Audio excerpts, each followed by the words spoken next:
Picture this. A quiet night in rural South Carolina. Crickets. Warm air. The smell of pine and wet grass hanging over hundreds of acres of private land. A family hunting estate so remote that your nearest neighbor is miles away. A place where the only sounds after dark are the occasional bark of dogs and the rustling of trees. And then nothing. Just silence. At 10:07 p.m., a 911 call comes in. The voice on the other end is gasping. Breaking. The caller can barely form sentences. He says he has come home and found his wife and his son lying on the ground near the dog kennels. He says they are not moving. He says there is blood. He is crying, or at least producing something that sounds like crying, and the dispatcher is trying to keep him calm, and somewhere in the background of that recording you can hear the particular kind of silence that only exists when something has gone terribly, permanently wrong. First responders arrive. What they find is devastating. Margaret Murdaugh, Maggie, shot multiple times with a rifle.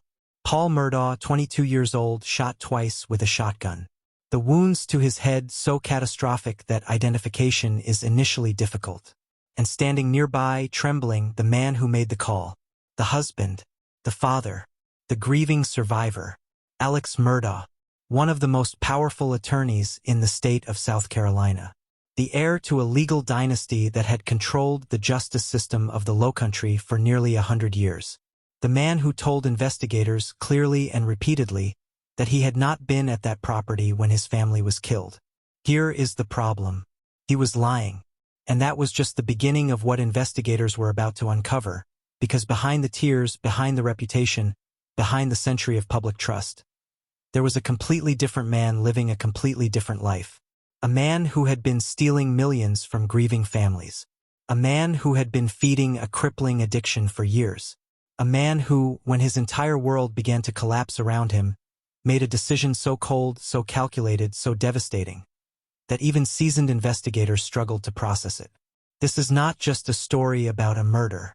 This is a story about power, about deception, about what happens when a family spends generations building a reputation specifically so that no one will ever look closely enough to see what is hiding underneath it. Stay with us, because the deeper this goes, the darker it gets. Welcome to Truth Finder Afees. I am glad you are here today, because the case we are covering is one of the most layered, most psychologically disturbing true crime stories to come out of America in the last decade. This is the Murdaugh family case, and trust me when I say that nothing about this story is what it appears to be on the surface. Before we go any further, if you are new to this channel, please subscribe right now. We cover premium investigative true crime content every week, and you do not want to miss what is coming next. And drop a comment below and tell us where in the world you are watching from. We genuinely love hearing from you, and our community spans the entire globe. Now, let us get into it. To understand how completely the Murdaugh family had woven themselves into the fabric of the South Carolina Lowcountry, you first need to understand what that region looks like and what it means to hold power inside it. February 24, 2019. A boat is moving through Archer's Creek near Paris Island at a speed it should not be traveling.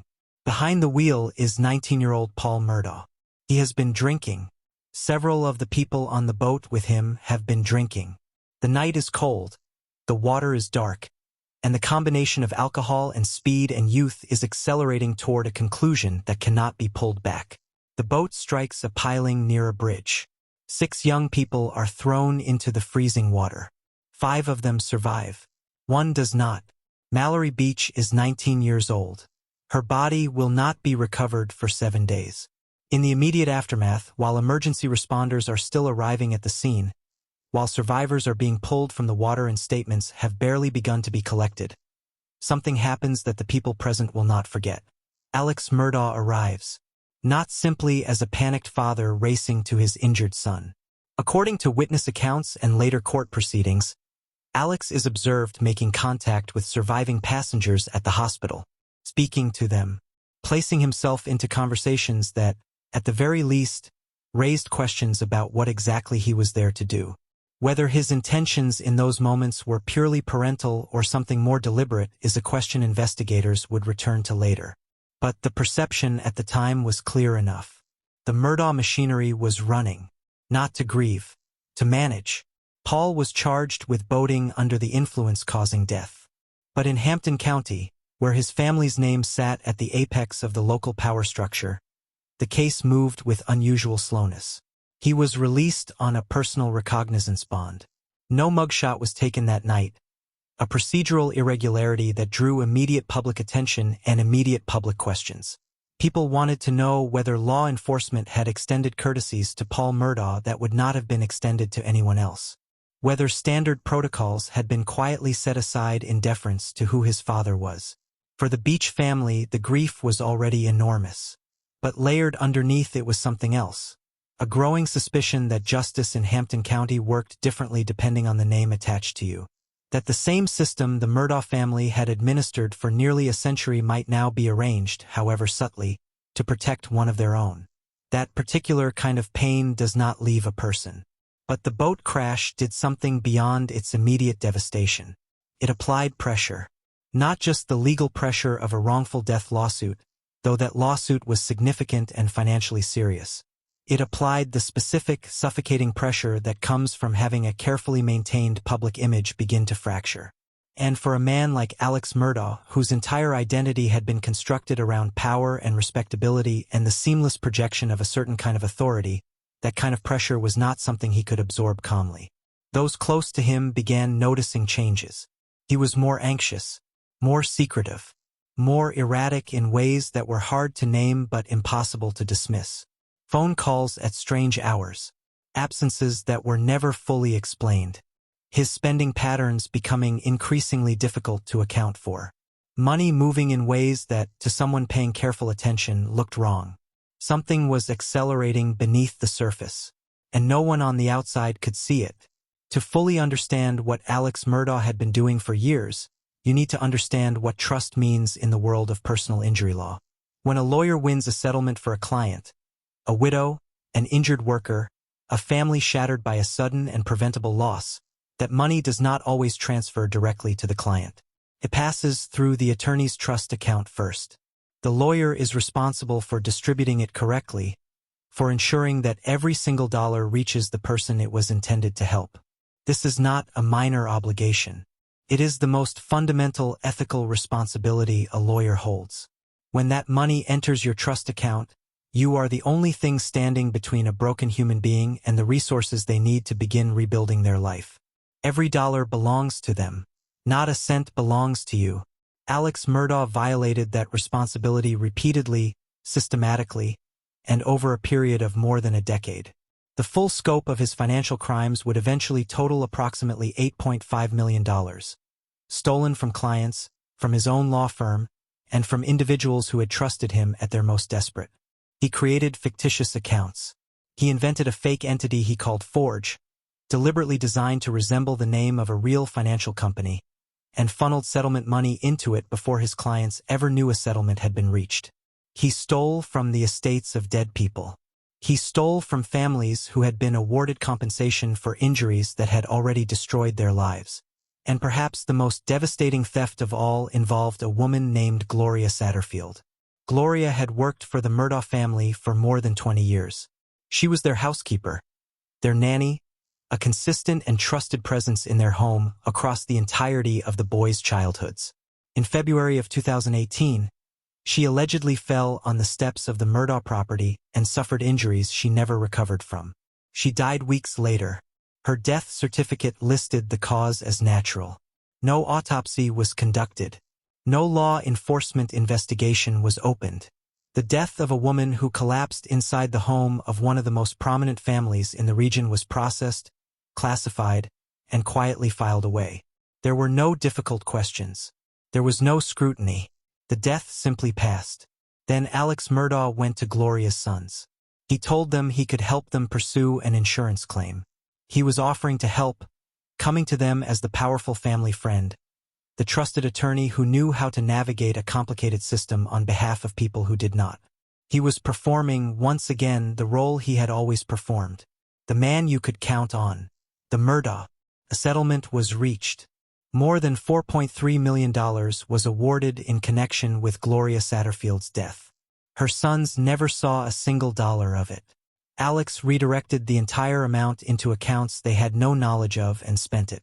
He used it to sustain properties, cover debts, and feed an addiction that had grown far beyond anything his legitimate income could support. By his own later admission, Alex Murdaugh was severely addicted to opioids. His habit consumed thousands of dollars each week, sourced through channels that investigators would eventually trace and document. The addiction was ravenous and constant, and the only way to feed it while simultaneously maintaining the appearance of a successful, respected, upstanding attorney, a Murdaugh, was to steal from the people who trusted him most. So he kept stealing.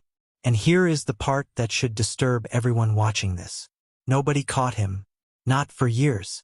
His law partners at PMPD did not detect the diversions. The banks did not flag the transactions. The courts did not question the distribution records. Law enforcement did not investigate Gloria Satterfield's death with any real scrutiny. The state bar did not audit his accounts. For years, possibly decades, every institution that should have been watching looked somewhere else. Because the Murdaugh name functioned as a shield. It deflected scrutiny the way geography deflects weather. In a community where your family has held the chief prosecutor's office for 3 consecutive generations, where your last name appears in courthouse records going back more than a century, where every significant institution has been conditioned across decades to simply trust you, the normal mechanisms of accountability stop functioning. They atrophy from disuse. Nobody questioned a Murdaugh. Not until the weight of everything Alex had hidden became impossible to carry any further. At 10:07 p.m., Alex Murdaugh calls 911. His voice is fractured. He is barely constructing sentences. He tells the dispatcher that he has returned to the Moselle property and found his wife and son near the kennels, that they are on the ground, that they are not responding, that there is blood. When first responders arrive, what they encounter is catastrophic. Maggie Murdaugh lies in the grass near the kennel area, shot multiple times with a rifle. Paul Murdaugh lies nearby, shot twice with a shotgun at close range. The nature of his injuries is so severe that those first on scene struggle with the initial moments of identification.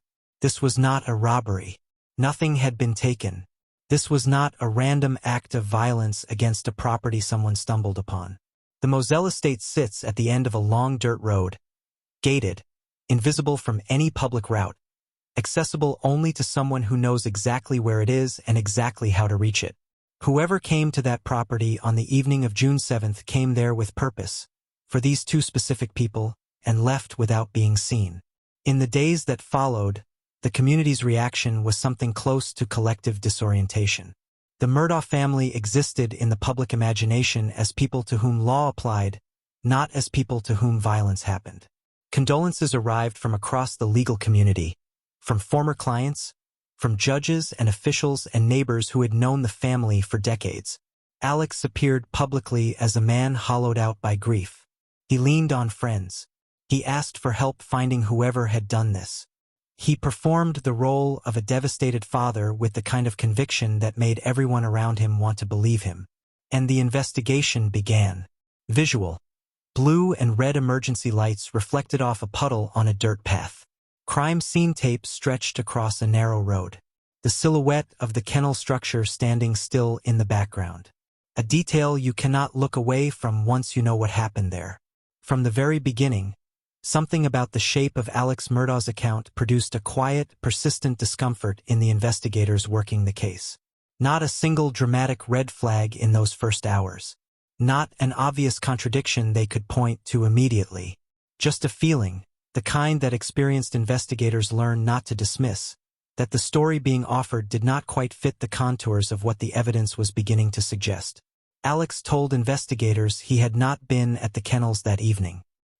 He said he had been resting at the house earlier and had then left the property to visit his mother, Libby, who was in the advanced stages of Alzheimer's disease and living at her home in Almeida, some distance away.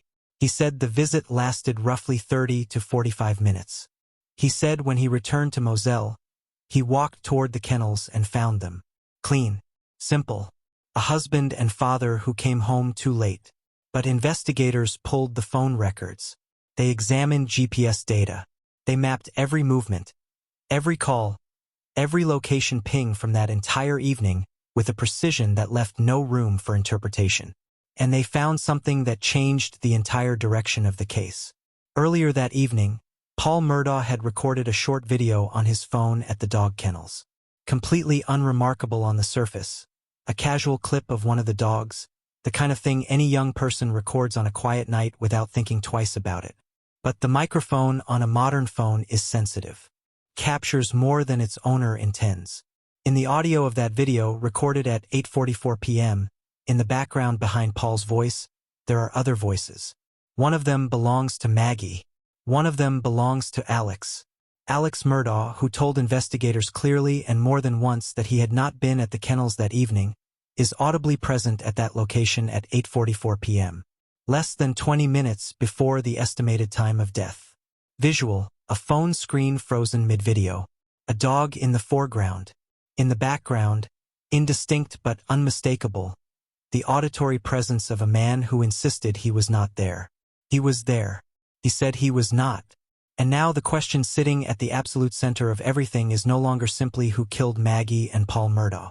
It is why the man who made the 911 call lied about where he was standing when they died. The best criminal investigations are not solved in dramatic moments. They are solved through patience. Through sitting with data long enough that the data begins to speak. Through asking the same question from enough different angles that the answer eventually has nowhere left to hide. Investigators with SLED, the South Carolina Law Enforcement Division, spent months doing precisely that. Running the same records twice, then a third time. Cross-referencing phone data against GPS coordinates against the statements Alex had given. Mapping his movements on the night of June 7th with the kind of methodical precision that transforms suspicion into evidence. What Alex Murdaugh's phone told them was a story very different from the one he was telling with his words. During the specific window when investigators believe the murders took place, roughly 8:49 p.m. to just after 9 p.m., his phone went almost completely dark. For a man whose records showed near-constant activity throughout the rest of the day, this silence was not a minor data point. It was a void, a deliberate-looking absence in the middle of an otherwise continuous record of communication. It suggested the phone had been set aside during the precise period when two people were being killed on the Moselle property. Then the activity resumed. Calls were made. The phone came alive again. And Alex drove toward his mother's house at a speed that, investigators noted, was faster than a casual evening visit would suggest. Why was he rushing? What was he putting distance between himself and?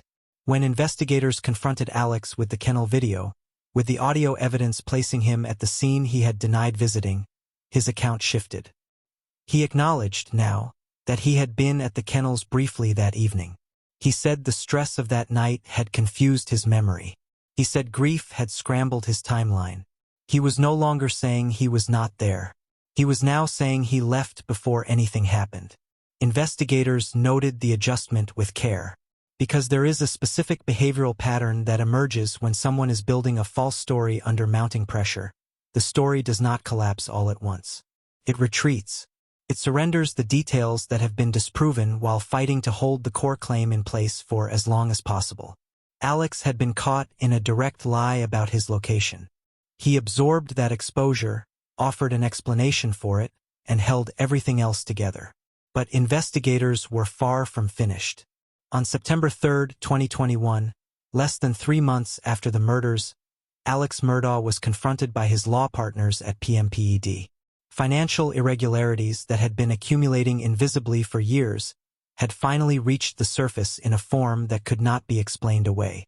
He was asked to resign. He resigned. The following morning, Alex called 911 for the second time in 3 months.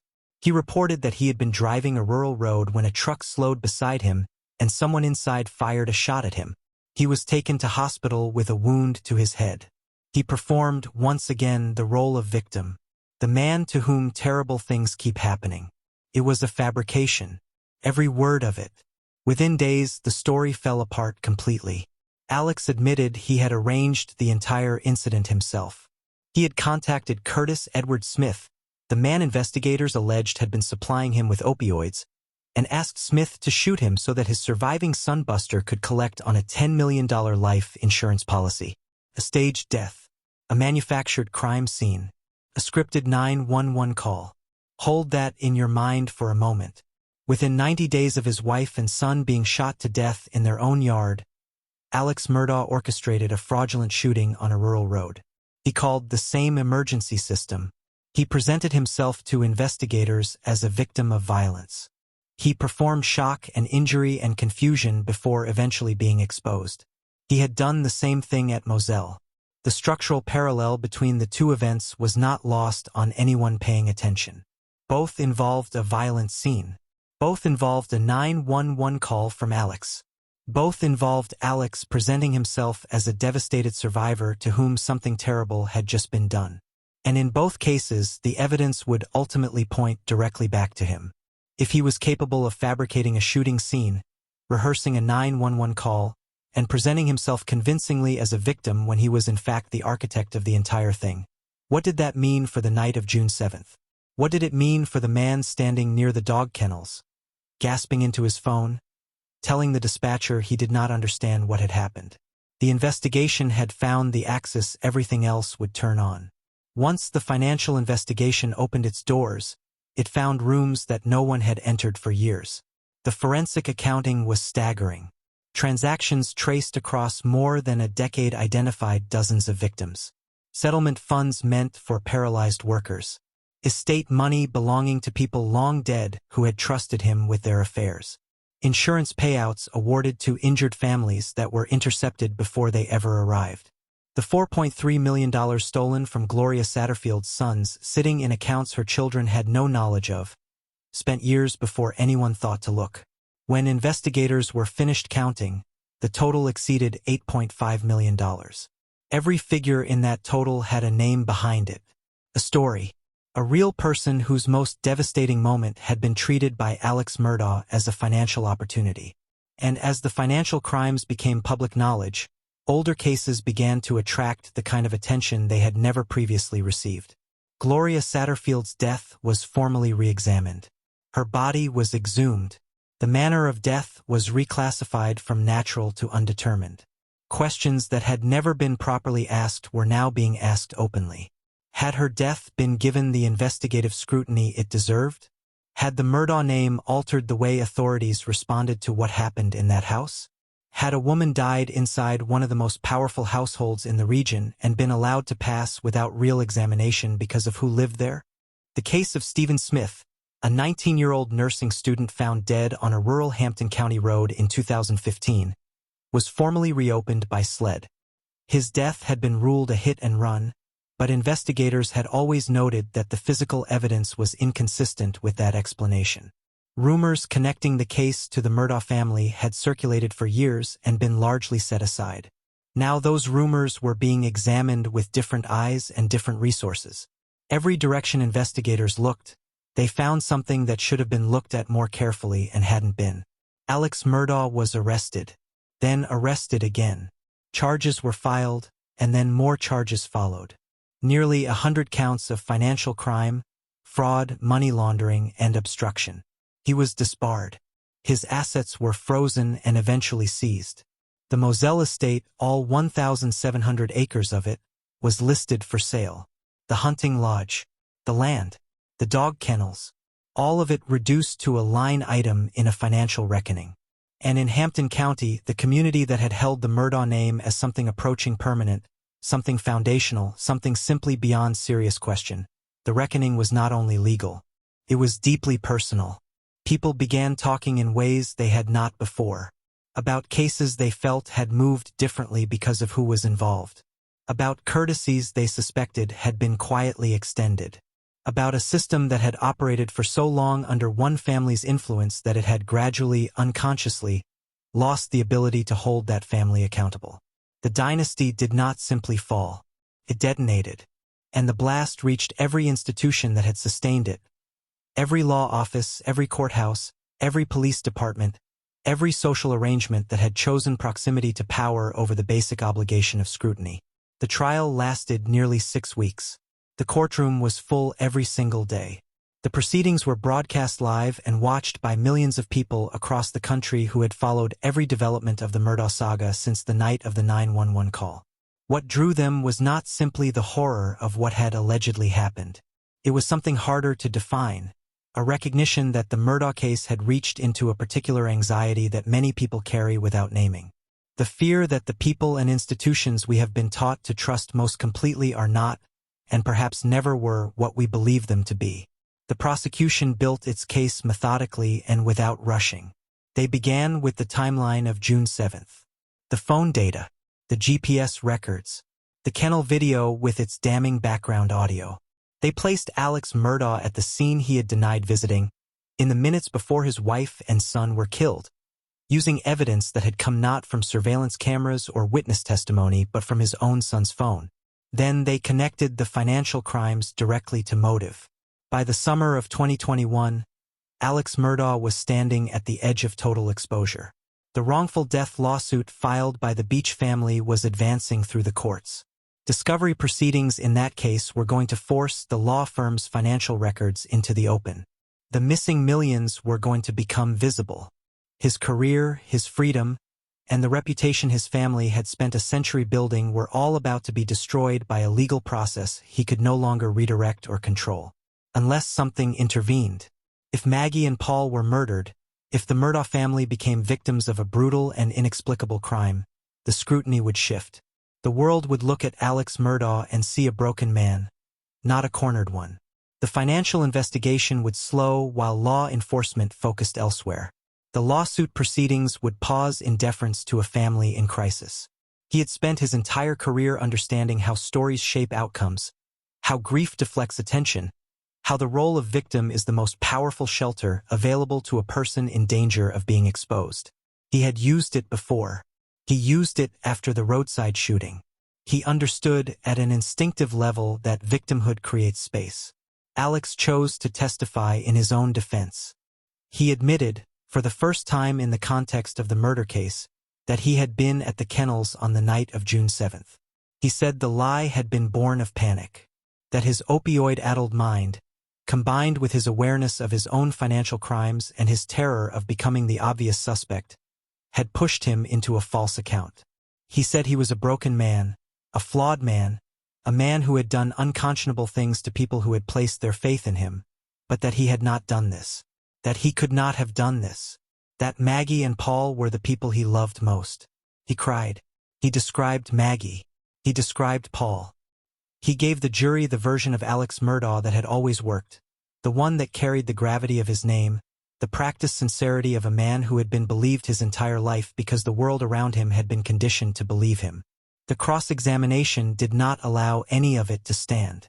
Prosecutor Creighton Waters asked Alex Murdaugh, with precision and without theatrics, to explain why a single word he was speaking should be believed by the 12 people watching him. Not as a rhetorical attack, as a genuine question grounded in 3 weeks of documented evidence. Alex had lied to law enforcement about his location. He had lied to his law partners about the firm's finances for more than a decade. He had lied to the clients he stole from. He had lied to grieving families while looking them in the eyes. He had fabricated a roadside shooting. He had staged a 911 call. He had constructed false narratives as a matter of routine for most of his professional life.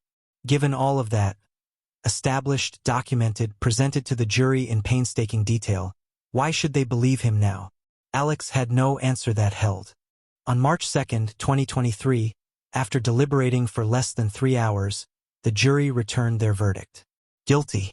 2 counts of murder in the first degree. 2 consecutive life sentences without the possibility of parole. When Judge Clifton Newman addressed Alex before the formal sentencing, he spoke quietly but with a weight that cut through everything around it. He said he had found it profoundly troubling to watch a man sit in a courtroom and listen to the truth being laid out in front of him and offer nothing real in response. He spoke about the responsibility that came with the position the Murdaugh family had occupied, about the damage that had been done not only to the individuals Alex had stolen from and killed, but to an entire community that had extended a trust that had been systematically exploited. He said that what matters, in the end, is the truth. The truth. The thing the Murdaugh family had claimed for a century to be the guardians of. The thing Alex Murdaugh had spent his entire life working to prevent from coming to light. It would be easy to close this story with the verdict. to say that justice was served, that the system ultimately held, that the truth prevailed, and to leave it there. And in the narrow legal sense, that is true. But the Murdaugh case did not end when that cell door closed. It left something behind, a residue, a question that no jury and no sentence can fully answer. And that question is not specifically about Alex Murdaugh. It is about the world that made him possible, that protected him, that looked in his direction decade after decade and never once thought to look closely. How does a man steal $8.5 million from grieving families across more than a decade, while practicing law at one of the most prominent firms in his state, in a community where his family is woven into every significant institution, and not get caught? The answer is deeply uncomfortable because it does not stop with Alex. It implicates a system. What the Murdaugh case ultimately reveals is what happens when a community outsources its moral judgment to a name. When trust becomes something that is inherited rather than demonstrated. When the question of whether a person deserves your confidence is answered not by scrutiny or evidence but by legacy. When the world around someone has been so thoroughly conditioned to trust them that the normal mechanisms of accountability simply stop engaging. Every institution that should have caught Alex Murdaugh did not catch him. His law firm did not detect the pattern for years. The banks did not flag the transactions. The courts did not question the distribution records. Gloria Satterfield's death was processed without the investigation it should have received. The boat crash case moved with unusual deference. The State Bar did not audit accounts that should have been audited. None of these failures were necessarily deliberate. That is not the point. The point is that the system had been conditioned, across nearly a century, to defer to one family, to assume good faith where scrutiny was warranted, to see the name Murdaugh and feel, on some institutional level, that additional oversight was not required. And people paid for that conditioning with their lives, their money, and their justice. There is something else worth sitting with. Something about the psychology of this case that goes beyond the crimes themselves. Alex Murdaugh did not snap. He did not break under sudden pressure and make one catastrophic decision in a moment he later regretted. He deteriorated slowly across years, in plain sight, surrounded by people who saw him every day. He went to his office while stealing from the clients scheduled that afternoon. He stood in front of grieving families, accepted their trust, promised them he would fight for them, and then went back to his desk and rerouted their money. He attended events. He coached his sons. He maintained friendships. He occupied the role of a man his community respected with a comfort that came from never having been genuinely held accountable for anything. That is not a man who cracked under pressure. That is a man who had lived two lives for so long that the weight of it had ceased to register. Who had normalized the deception so completely that it no longer felt like moral failure. Who had incorporated dishonesty so deeply into his daily existence that it had simply become the way he operated. And when operating that way required something worse than financial theft, when the walls genuinely began to close in and he calculated that the only remaining option was the one that cost Maggie and Paul everything they had, he made that calculation. Not in a moment of rage. Not even in a moment of recognizable grief. In desperation. Cold, rational, practiced desperation. Which, considered carefully, is the most chilling version of this story available. The Murdaugh name is still in the courthouse documents throughout the Lowcountry. It is in old case files and civic records and the institutional memory of a region that spent nearly a century being shaped by one family's presence. That name is not disappearing. But what it means has been permanently and irreversibly changed. It used to mean justice, protection, trustworthy hands in an uncertain world. Now it means something that the people of Hampton County are still quietly processing. Not only the story of what Alex Murdaugh did, but the story of what they allowed to go unquestioned for so long. What the cost of that deference turned out to be. How long the warning signs were present before anyone with the authority to act on them finally did. There is a photograph that circulates online. You may have seen it. A family standing together on the steps of a large southern home. They are smiling. Their clothes are pressed and neat. Their posture is easy, relaxed, the posture of people who have never felt genuinely threatened by anything. Two of the people in that photograph were shot to death in their own yard by the man standing beside them. One of them is in a federal prison cell serving 2 consecutive life sentences with additional federal time still ahead. And the house behind them, like the name, like the legacy, like the century of carefully maintained and completely unearned trust, stands empty. The Murdaugh story does not ask you to simply understand what Alex Murdaugh did. It asks you something harder. It asks what you are choosing not to examine too closely because the name attached to it is one you have always trusted. It asks where, in your own world, reputation has been allowed to substitute for accountability. It asks who else is standing at the center of a system designed, intentionally or not, to look away. Because Alex Murdaugh was not a monster who materialized from nowhere. He was the product of a structure that made him feel untouchable. And structures like that do not exist only in Hampton County, South Carolina. They exist wherever power is inherited and accountability is treated as optional. Wherever reputation is allowed to function as a permanent shield without anyone asking what it might be shielding. The darkness in this story was never hidden behind a locked door. It was in plain sight, every single day, smiling, shaking hands, wearing a name that everyone trusted, until the night it could not hide anymore. Alex Murdaugh was convicted of 2 counts of murder in the first degree and sentenced to 2 consecutive life terms without the possibility of parole. He subsequently pleaded guilty to federal financial crimes and received an additional 40 years in federal prison. All appeals filed by Alex Murdaugh have been denied. The investigation into the death of Stephen Smith remains open. Gloria Satterfield's sons eventually received a settlement from the Murdaugh estate. Cannot return what was taken from them. Mallory Beach was 19 years old. That is the Murdaugh family case. If this story stayed with you, if it made you look a little differently at the names and institutions you have always trusted without question, then it has done exactly what it was meant to do. These stories matter not because they are shocking but because they are true. Because the people in them were real. Because the systems that failed them are the same systems most of us move through every day without examining too carefully. Subscribe to Truth Finder Afees if you have not already done so. Drop a comment below telling us where you are watching from and what you want us to cover next. Our community spans the entire world and every voice in it matters. We will be back with another case very soon. And when we are, you will want to be here. Until then, stay aware, stay curious, and never stop asking the questions that matter.